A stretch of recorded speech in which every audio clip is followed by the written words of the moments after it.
Right, one of you has messaged me asking for a video on chords. There's a really good chord sheet on our meteortutors.com resources page, music resources page. But anyway, how do you make up a chord? Well, the first thing you need to know is what's a semitone and what's a tone. If you don't just want to do it by rote, that is, because there's two ways to approach this as an adult. One, you just have a chord sheet in front of you and look at where the notes on the keyboard are. So you think, right, C, E, G, because it's on the chord sheet in front of you. So that's like learning by rote. Now you can do this, there's nothing wrong with this.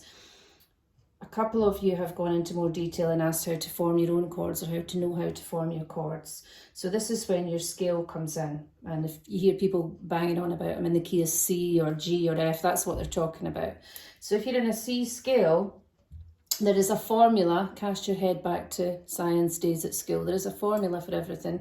And the formula for a major scale is tone, tone, semitone, tone, tone, tone, semitone. You'll notice a tone is 2 half steps because you've got a black key in between. A semitone is only 1 half step, hence the word semitone. So there's whole step, half step, whole step, whole step, whole step, half step, but we call them tones and semitones. And with the kids, I use the little rap, TTS, TTTS, TTS, TTTS, so that they just get the habit of saying that rhythm, and then they remember tone, tone, semitone.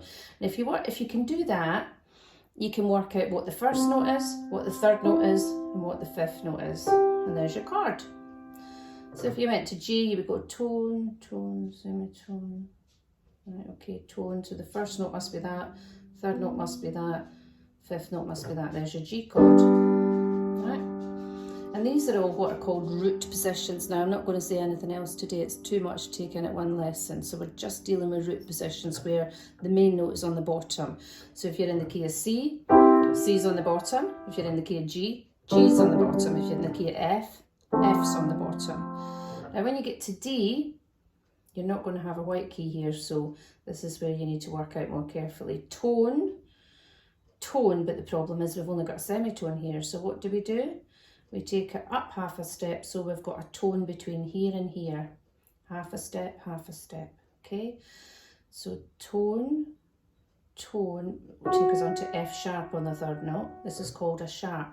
To the right, anything that goes up a semitone is called a sharp. So D, F sharp, A is your D chord. You see how that was worked out? Tone, tone, semitone, tone. So still TTS, TTTS. There's your D.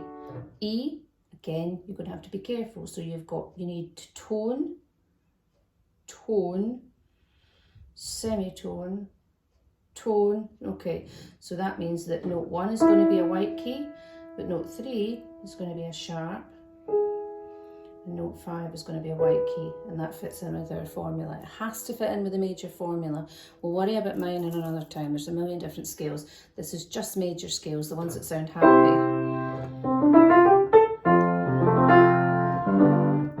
And once you've sorted out C, F, and G, you can play an awful lot of pop music.